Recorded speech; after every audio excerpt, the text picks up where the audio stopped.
O futebol português importa vários jogadores brasileiros para as suas equipas e hoje vamos conhecer o top 10 de brasileiros no futebol português. Em 10º lugar, o eleito é o Profeta, que encantou os relevados nacionais no final dos anos 80 e início dos anos 90. Isaías chegou a Portugal em 1987 para jogar no Rio Ave. Na sua primeira temporada fez 35 partidas e marcou 7 golos. Neste ano, o Rio Ave, que viria mesmo a descer de divisão em 1988, vários clubes estavam interessados no jogador, mas acabou por assinar com o Boa Vista, equipa que crescia em busca do posto de quarto grande do futebol nacional. Nos 2 anos passados no Bessa, marcou 24 golos em 75 partidas. Em 1990, o médio brasileiro assinou com o Benfica, chegando pela mão de Sven-Göran Eriksson. Na sua primeira temporada foram 6 golos em 32 partidas e vitória no campeonato nacional. A temporada seguinte, apesar de não vencer nenhum título, Isaías fez manchete depois de uma noite histórica frente ao Arsenal. Depois do empate 1-1 na Luz, os encarnados venceram por 3-1 os Gunners em pleno Arsenal Stadium na Taça dos Clubes Campeões Europeus e eliminaram o campeão inglês. Isaías, que sairia em 1995 sem antes vencer uma Taça de Portugal e um campeonato nacional. Ele que marcou 71 golos pelo Benfica em 5 anos. Em 1997 ainda regressou para vestir as cores do campo maiorense, fazendo 22 golos por esta equipa.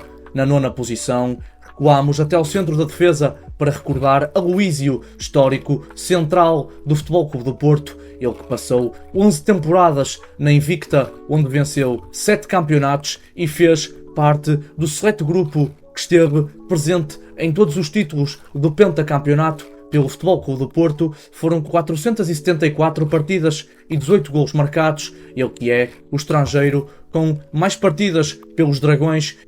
Aloísio era um central dotado de grande capacidade de posicionamento e antecipação, capaz de anular as jogadas que pudessem tornar-se perigosas para a sua equipa. Também destacava-se pelo seu porte físico e, apesar de não ser extremamente veloz, procurava manter-se um passo à frente dos seus adversários.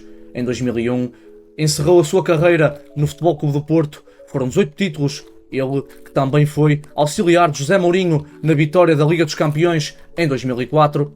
Continuamos no eixo da defesa para falar de outro grande defesa central que passou pelo nosso futebol, Carlos Moser, central que chegou a Portugal em 1987, depois de 7 temporadas ao serviço do Flamengo, clube pelo qual disputou mais de 200 partidas. Na sua primeira temporada no Benfica, pegou logo destaca na equipa de Skobdal, realizando 43 partidas e marcando 8 golos, números interessantes para um central. Moser era um jogador de 1,87 m, bom nos duelos, destacava-se no seu jogo aéreo, tanto no processo ofensivo como no processo defensivo, e depois de se sagrar campeão em 1989, assinou com o Marselha, onde ficou 3 temporadas, realizou 115 partidas, chegando a defrontar o Benfica na Taça dos Clubes Campeões Europeus em 1990, na icónica partida da mão de Vata.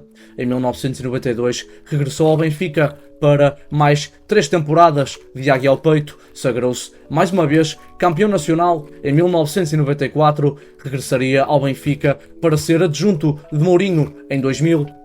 Agora movemos-nos para a lateral esquerda para falar de um dos melhores laterais esquerdos que pisaram o relevado português e que o Brasil já exportou. Branco, apesar de só ter passado 3 temporadas no Futebol Clube do Porto, foi o necessário para deixar saudades na Invicta. Branco chegou ao Futebol Clube do Porto em 1988, depois de 2 temporadas no Brescia de Itália. Estreou-se no dia 11 de setembro de 1988, frente ao Vitória Sport Clube em Guimarães. Nesta edição do campeonato, o título ficou com o Benfica. Branco fez 29 partidas e marcou 3 golos. Em 1990 ergueu o título de campeão. Em outubro de 1990 saiu para o Génova, mas ficam na retina os livros diretos de Branco, sobretudo um golaço marcado frente ao Sporting para o campeonato. No total foram 80 partidas, 12 golos e 1 assistência. Ele foi eleito para o melhor 11 da história do clube. na sexta posição, o eleito é o guarda-redes Elton, ele que chegou à União de Leiria depois de representar o Vasco da Gama na sua primeira temporada. A União de Leiria atingiu a final da Taça de Portugal, perdendo com o Futebol Clube do Porto por 1-0 e o quinto lugar no campeonato na temporada 2002-2003, mas Elton também fez manchete por outras razões, por ter sido expulso do treino e por desaparecer e faltar aos treinos sem aviso prévio.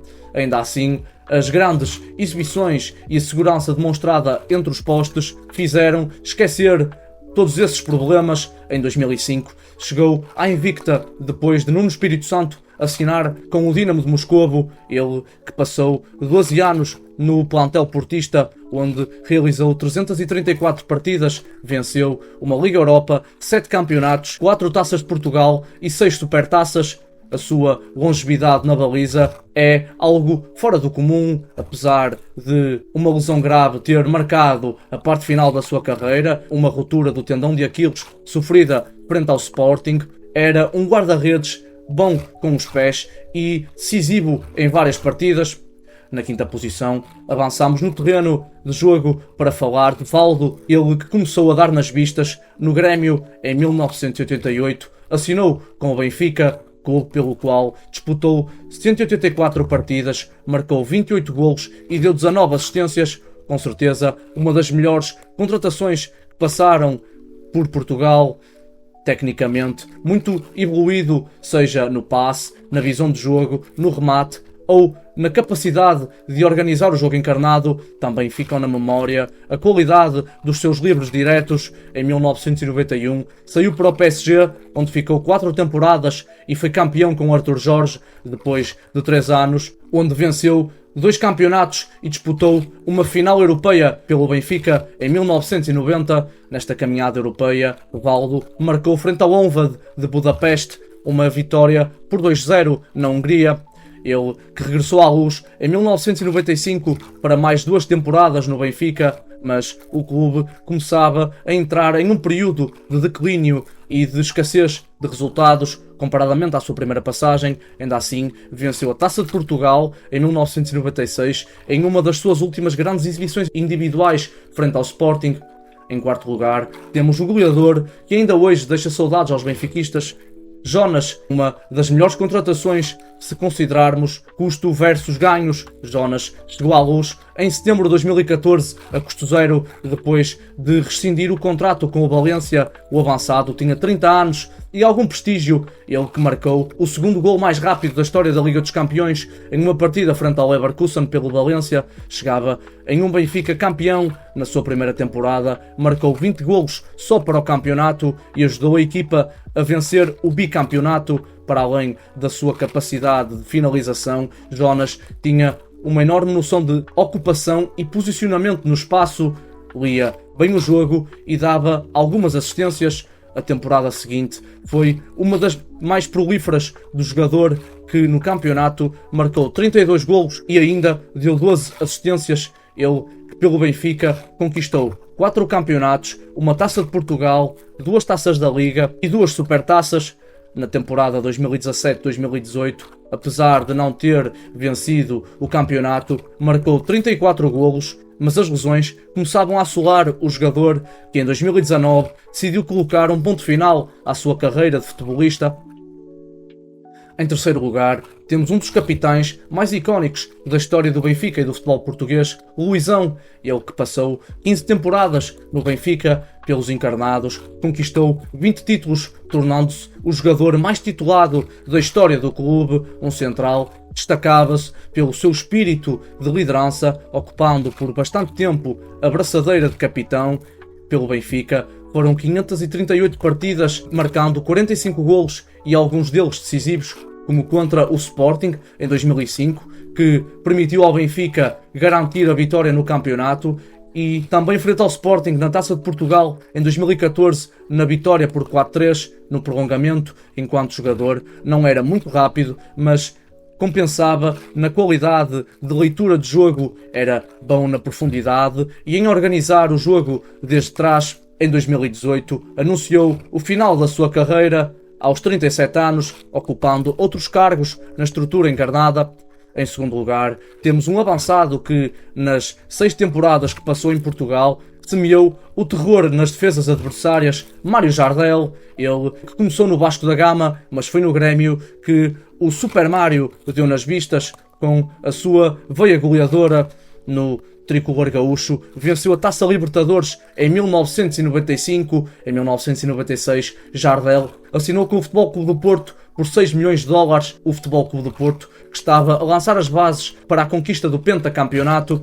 Inicialmente formava dupla com Domingos, mas fruto da lesão deste, afirmou-se como principal referência ofensiva portista na primeira temporada, 30 golos só no campeonato e vitória na prova em 1997-98, foram 26 golos no campeonato, com direito a dobradinha. Ele que na Taça de Portugal marcou 7 golos em apenas 45 minutos frente ao Juventude de Évora em 1998-1999. Foi o ano do pentacampeonato. Jardel marcou 32 golos e pelo terceiro ano foi o melhor marcador da prova. Em 2000, mais um título de melhor marcador do campeonato que fugiu para o Sporting. Jardel marcou na final da Taça frente aos Leões, que permitiu erguer o troféu no Jamor. Ele tinha um enorme senso de posicionamento e aproveitava como ninguém as oportunidades que o jogo lhe concedia. Em 2000, rumou para o Galatasaray, ficou uma temporada na Turquia, venceu a Supertaça Europeia frente ao Real Madrid com golo do brasileiro, mas em 2001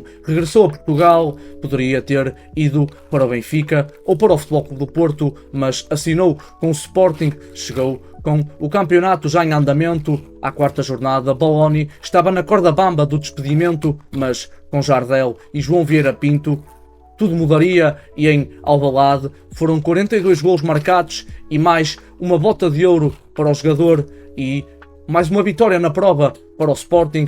Mas a partir de 2002 a sua carreira começou a entrar em declínio, como já assumiu publicamente. Chegou a consumir drogas, mas ainda passou por Portugal na temporada 2006-2007, assinando com o Beira-Mar. Fechamos a nossa lista com Hulk, em minha opinião, o melhor brasileiro que já passou pelo futebol português. Ele que chegou ao Futebol Clube do Porto em 2008, proveniente do campeonato japonês. Ele custou 19 milhões, um preço relativamente avultado para a época, ainda para mais um jogador de uma liga tão periférica como a J-League. Na sua primeira temporada foram 9 golos e 10 assistências em 44 partidas. A temporada 2009-2010, apesar da vitória na Taça de Portugal e ter corrido bem até em termos individuais, mas foi marcada pelo incidente no Túnel da Luz que afastou Hulk por 3 meses da equipa. Na temporada 2010-2011 foi a temporada de afirmação do jogador, para além da conquista do campeonato, da Liga Europa e da Taça de Portugal. Hulk, em termos individuais, foi avassalador.